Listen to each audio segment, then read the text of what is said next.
Madame, Monsieur, bonjour. 16h30 heure de Kigali, c'est bien votre rendez-vous d'actualité de la télévision rwandaise dont voici le sommaire. Après le Bénin, le président de la République, Paul Kagame, était attendu en Guinée-Conakry pour une visite d'État visant à renforcer les bonnes relations déjà existantes entre le Rwanda et la Guinée-Conakry. Le ministère de l'Unité nationale et de l'engagement civique exhorte les Nations unies à s'investir plus dans les projets en rapport avec la mémoire qui jusque-là n'obtiennent pas tellement de partenaires. Le ministre Dr Jean Damascène Bizimana insiste que la mémoire constitue plutôt le pilier de la cohésion nationale.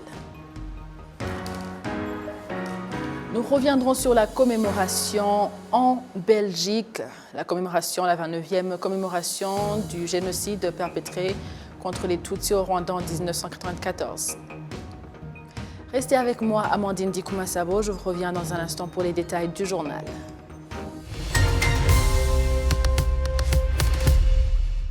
Bonjour et bienvenue à la grande édition de la télévision rwandaise.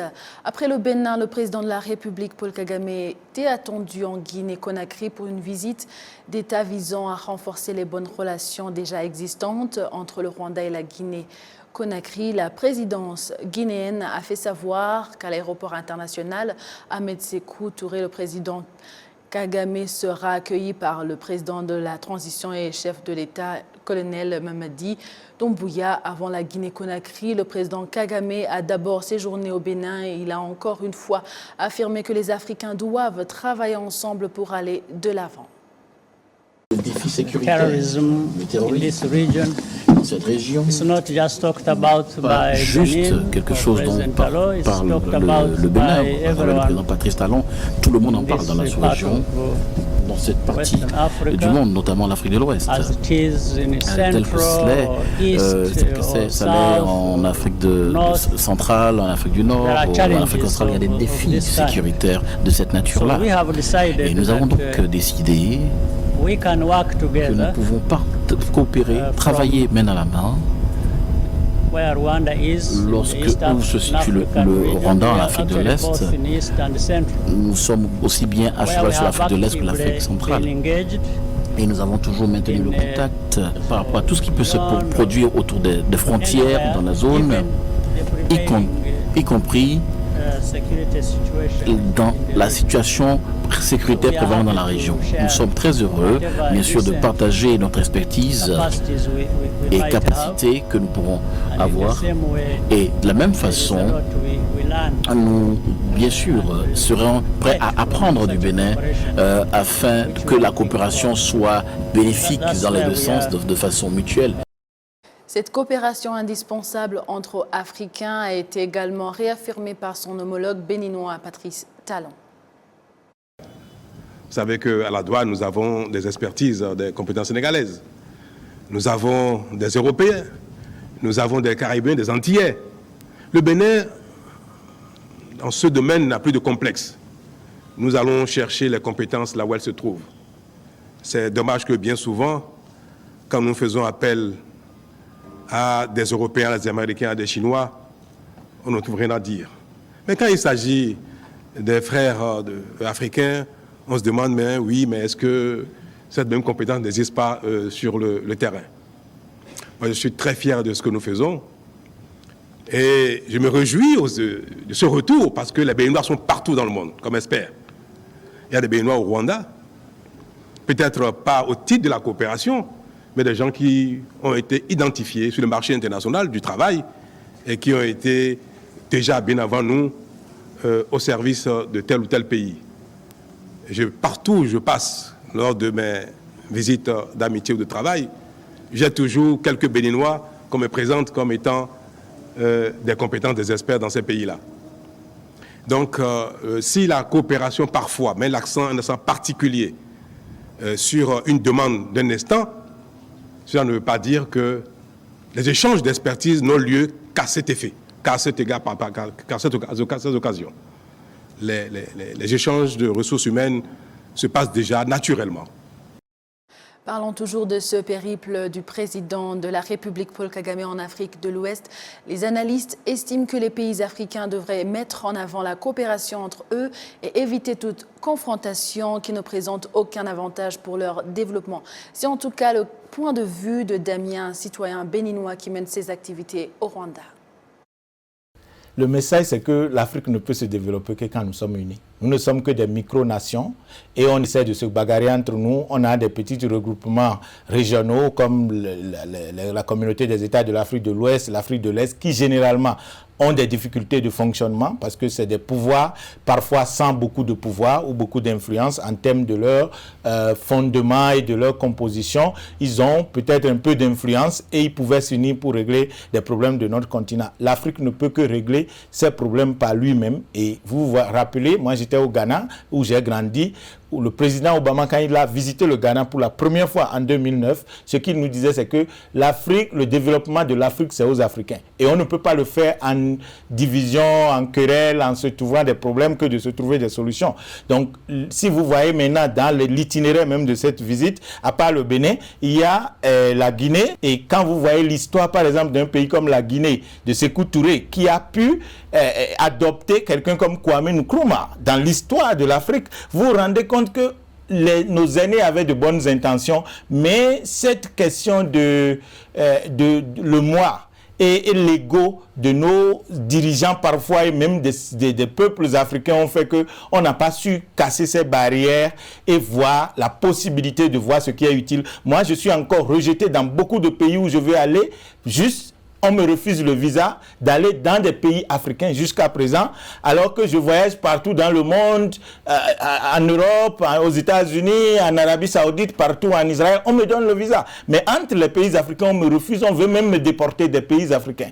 Donc je crois que si le Bénin a réussi aujourd'hui à ce qu'aucun Africain n'ait besoin de visa et qui continue sur cette lancée avec la visite officielle du président maintenant pour voir d'autres opportunités pour avancer, pour moi, je crois que c'est des choses qu'il faudrait que les populations essaient de soutenir et que nos dirigeants africains aussi essaient de voir que on ne peut pas être identique, mais on peut miser sur même nos différences et nos rapprochements pour voir qu'est-ce qu'on peut faire ensemble. Et je viens de vous décrire comment, historiquement, ça me fait de sens que le Bénin puisse se rapprocher parce que nous, on a ce côté un peu révolutionnaire qui fait qu'on a vécu des difficultés. On veut que le continent s'unisse, malgré que le continent n'est pas prêt parfois à s'unir. Et il faut des mouvements comme ça, il faut des déplacements. Et c'est la tête qui donne l'exemple. Comme on dit, le poisson ne pourrit que par la tête. Donc, ces présidents, ce qu'ils essaient de faire, il faut qu'ils arrivent à stimuler cela dans beaucoup d'autres présidents et que ça soit mutuel, que ça ne soit pas seulement d'un côté. Il faut que ça soit durable, il faut que autant que le Bénin bénéficie des relations, autant que le Rwanda aussi bénéficie, autant que les autres régions, comme le pays que le président va visiter aussi, puissent voir qu'est-ce qu'on peut s'apprendre des uns et des autres. Donc c'est ma perspective des choses. Parlons toujours du périple du président de la République Paul Kagame en Afrique de l'Ouest. Il vient d'arriver en Guinée-Bissau avant de continuer jusqu'en Guinée-Conakry. Place maintenant à l'actualité ici nationale. Ouverture à l'Académie rwandaise de la paix à Musanze au nord du Rwanda ce lundi d'une formation des officiers militaires sur la protection des civils. Participe à cette formation des officiers militaires et de police ainsi que des civils de pays de l'Afrique de l'Est, essentiellement en provenance du Rwanda, du Burundi, du Kenya et de l'Ouganda. L'Académie rwandaise de la paix qui a organisé cette formation indique qu'elle permettra d'aiguiser des connaissances dans le domaine de la protection des civils pendant les conflits ainsi que leur doter de compétences en matière de maintien de la paix dans des pays troublés.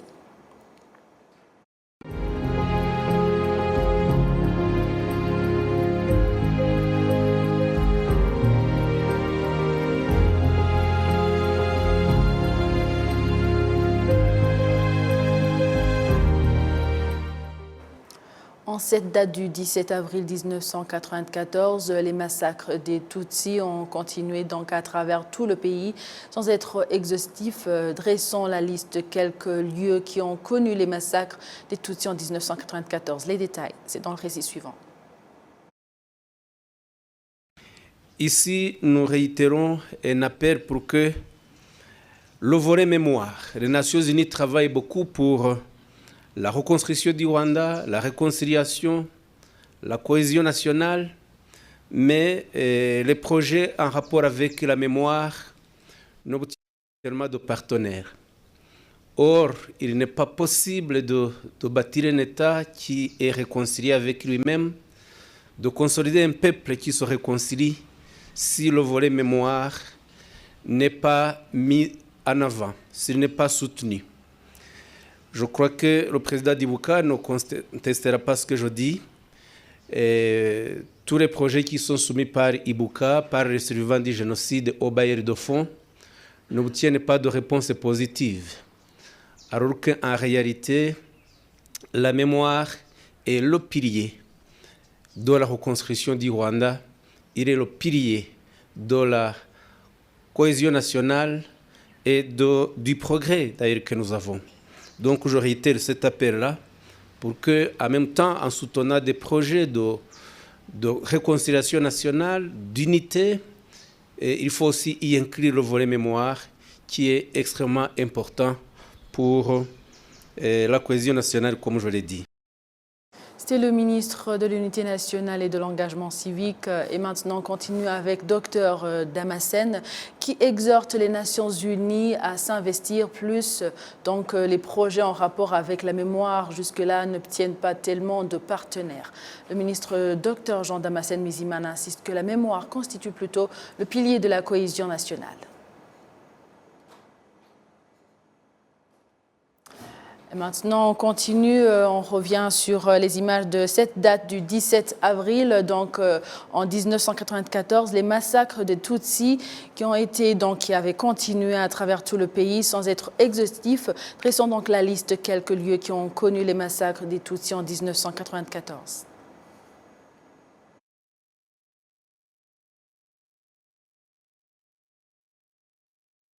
Sœur Kalikou. De nombreux Tutsis furent massacrés dans les bâtiments publics, des bureaux communaux et des églises parce qu'ils croyaient par erreur y trouver sécurité alors que le gouvernement génocidaire continue à mettre en œuvre son plan d'extermination des Tutsis dans toutes les régions du Rwanda. Le 17 avril 1994, le gouvernement génocidaire a pris la décision de limoger certains préfets pour les remplacer par des extrémistes qui devaient accélérer la mise en œuvre du génocide dans les préfectures. C'est ainsi que les préfets Jean-Baptiste Abiyalimana de Butare et Godefroy Ruzindana de Kibungo ont été limogés et tués avec leurs familles. En cette date, il y a eu les massacres des Tutsis à la communauté des Sœurs Kalikuta près de la paroisse Sainte-Famille à Kigali. À l'hôpital CHUK ont été tués un grand nombre de Tutsis, dont des malades qui étaient hospitalisés, ceux qui veillaient sur eux, ainsi que ceux qui s'y étaient réfugiés. Des milliers de Tutsis ont été tués à l'hôpital neuropsychiatrique Karayes Ndera après que les militaires belges aient évacué des frères et des malades de nationalité belge ainsi que leurs chiens, abandonnant les Tutsis à la merci des miliciens Interahamwe qui les ont massacrés sauvagement le 17 avril 1994. En cette même date du 17 avril, il y a eu également des massacres de Tutsis à Munini, dans l'ancienne préfecture de Gikongoro, à la commune Rwamatamu, dans l'ancienne préfecture de Kibuye, comme à Bweyeye, dans l'ancienne préfecture de Kyangugu, c'est à l'ouest du Rwanda. À l'est du pays, des milliers de Tutsis ont été massacrés à Nyamirama et Ruramira, c'est dans l'ancienne commune Kayonza de la préfecture de Kibungo. Place maintenant à la commémoration en Belgique au cours de cette 29e cérémonie donc de commémoration du génocide perpétré contre les Tutsis au Rwanda en 1994. Les intervenants sont revenus sur le déni du génocide qui continue à faire le chemin aussi bien en Europe que dans les autres continents. Le monde a été invité à la vigilance. Les années nous rappellent à quel point il est important de passer le flambeau. Plusieurs débats ont été organisés à l'occasion de la commémoration en Belgique du génocide perpétré contre les Tutsis par Ibouka, Mémoire et Justice, avec des thèmes tels que l'expérience pratique de la justice internationale, nationale et transnationale dans le cas du génocide perpétré contre les Tutsis au Rwanda en 1994, ainsi que sa portée sur la prévention d'autres génocides. Dans son mot des circonstances, le président d'Ibouka Belgique, M. Sagaga Ernest, a remercié les représentants des Arméniens de Belgique, le représentant de la communauté laïque juive, mais aussi toutes les personnes qui ont contribué à l'organisation de cette commémoration. Il a rappelé que cette cérémonie permet de se souvenir de plus d'1 million de personnes mises à mort d'une manière effroyable. Il a rappelé des chiffres effroyables de 15 593 familles qui ont été complètement décimées, soit 68 821 personnes, sans aucun rescapé. Mais je vais quand même vous donner une statistique qui fait réfléchir. J'ai demandé à Ibuka Rwanda de me dire exactement le nombre de personnes, de familles qui ont été complètement décimées. Complètement décimées. Eh bien, j'ai un chiffre. 15 593 familles, totalisant 68 871 personnes qui ont été décimées. Il n'y a pas de rescapés dans ces familles. Nous sommes ici pour eux. Pour nous dire que même s'ils sont partis tous, mais nous sommes là et nous sommes là à leur place. C'est d'ailleurs Emmanuel qui nous rappelle ce matin que chaque survivant doit vivre à peu près 1000 vies. Eh bien, c'est comme ça. C'est ce que nous devons faire. La communauté juive ayant aussi vécu l'expérience génocide a appelé le monde et les futures générations à ne pas oublier. L'administrateur du centre communautaire laïque juif a promis le soutien dans la préservation du souvenir, de la mémoire, à l'organisation Ibuka. Sachez que par ma voix, les Juifs de la communauté de Belgique viennent ce soir vous apporter leur soutien et leur fidélité. Alors fraternellement, je vous dis que nous sommes à vos côtés pour garder cette flamme de la mémoire. Et ce ne sont pas juste des mots, car au Centre communautaire laïque juif David Susskind, au CCLJ, nous voulons être des acteurs dans cette préservation du souvenir. Ainsi, à l'occasion du travail de notre centre d'éducation à la citoyenneté, qui s'appelle La haine, je dis non, ça veut tout dire, en plus de nos solidarités, Ina Van Looy et son équipe accueillent des chercheurs, des auteurs et des témoins qui éclairent la thématique du génocide des Tutsis au Rwanda. Des voyages d'études au Rwanda sont organisés à destination des enseignants de la Fédération Wallonie-Bruxelles. Il y en a eu 4. Un site internet est en cours de finition pour que les professeurs disposent d'une documentation de qualité sur le génocide des Tutsis au Rwanda, enfin, parce que ça n'existait pas. Les dénis du génocide gagnent du terrain et nous devons faire des efforts pour combattre l'idéologie du génocide, surtout avec la résurgence des discours de haine en Afrique, notamment dans la partie est de la RDC, a indiqué de son côté le président de la communauté arménienne de Belgique. On ne peut pas dire que le travail contre le déni et le négationnisme n'ait servi à rien. Pendant toutes ces années, depuis que le génocide a eu lieu en 1915, nous n'avons cessé de mener ce combat. Aujourd'hui, plusieurs associations de spécialistes des génocides, dont l'association internationale des spécialistes des génocides, ont tiré la sonnette d'alarme par rapport à la situation en Arménie. Des arrêts ont été rendus par la Cour internationale de justice. Des résolutions ont été adoptées dans différents parlements, dont une résolution qui a été récemment adoptée au sein du Parlement fédéral belge. Toutefois, nous constatons avec beaucoup de consternation que, comme cela a été dit tout à l'heure, le monde semble observer cela comme un spectacle.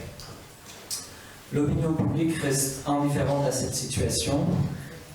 Malheureusement, nous faisons ce qui est en notre pouvoir pour changer cela, et je remercie d'ailleurs le collectif belge contre le génocide dont Ibuka fait partie, avec lequel nous avons fait des communiqués pour alerter par rapport à cette situation. Mais malheureusement, je dois constater que les moyens de communication aujourd'hui sont ce qu'ils sont. La diffusion de l'information est ce qu'elle est.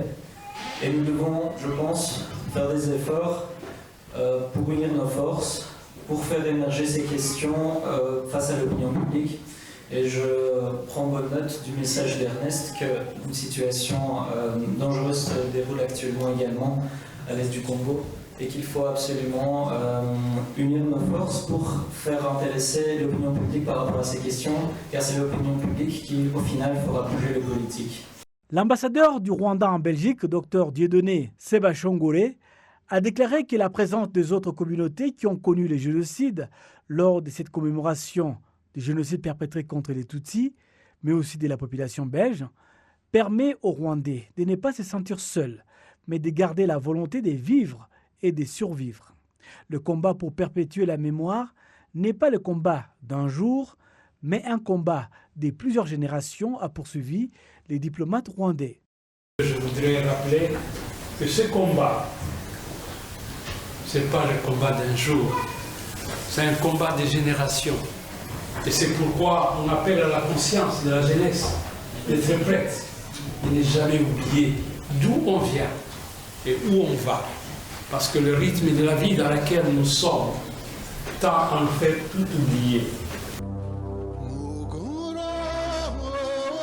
Cette cérémonie a été surtout marquée par la présentation d'une pièce de théâtre de l'artiste rwandais Rurangwa Jean-Marie Vianney intitulée « Essuie tes larmes et tiens-toi debout » avec une troupe qu'il a formée sur place et composée des volontaires d'Ibuka, jeunes comme plus âgés, mais aussi des différentes nationalités.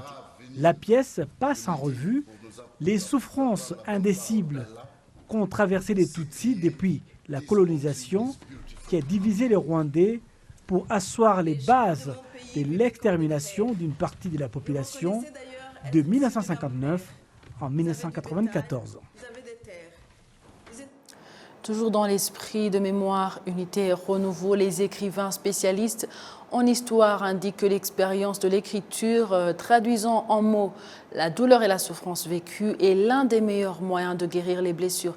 Raison pour laquelle ils encouragent les rescapés du génocide perpétré contre les Tutsis au Rwanda en 1994 d'écrire autant de livres que possible. Le point avec Patrick Nilidandi. Le chagrin de ma mère est un livre autobiographique qui revient sur la vie de son auteur, Agenimana Antoine, et de sa mère lors de la tragédie de 1994 au Rwanda. Mon récit revient sur l'expérience douloureuse de ma vie et toute la souffrance de vivre avec les souvenirs atroces du viol de ma mère lors du génocide perpétré contre les Tutsis, mais aussi comment elle a pu surmonter ces traumatismes. Agenimana Antoine poursuit en expliquant les raisons qui l'ont poussé à écrire ce livre, notamment un besoin de surmonter les souffrances par la résilience face au génocide de nombreux survivants Tutsis qui ont refusé de baisser les bras. Cela montre aussi mon parcours de résilience et celui de ma mère. Elle a été violée pendant cette période.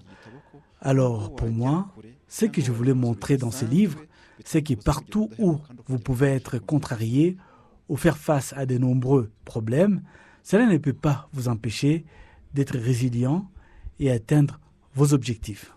Les experts en littérature d'histoire soulignent que même s'il est très difficile pour les rescapés du génocide d'écrire des livres sur leur propre histoire, souvent très atroces, c'est tout de même une étape pour penser les blessures, selon l'écrivain Nizeyimana Innocent.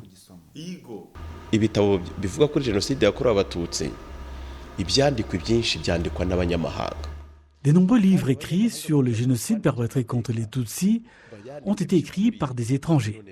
Et vous savez très bien qu'il est difficile d'écrire sur une histoire qui n'est pas la leur. Mais lentement, nous remarquons que certains survivants ont entamé leur processus de guérison grâce à l'écriture. Et nous devons continuer d'être proches d'eux. Hategekimana Richard, président de l'Association des écrivains rwandais, souligne qu'il devrait y avoir une contribution des écoles dans la distribution de ces livres sur l'histoire rwandaise. Je voudrais exhorter les chefs d'établissements scolaires et les recteurs d'universités du Rwanda à encourager l'adoption par les étudiants et élèves de la culture de la lecture de ces livres sur l'histoire rwandaise dans le programme scolaire et universitaire. La Fédération des écrivains du Rwanda note qu'elle a mis en place un moyen d'aider ceux qui veulent écrire sur l'histoire du pays avec l'aide des professionnels et le ministère de l'Unité nationale et de l'engagement civique a également signalé avoir récemment commencé la distribution de ces livres dans les écoles et diverses institutions gouvernementales.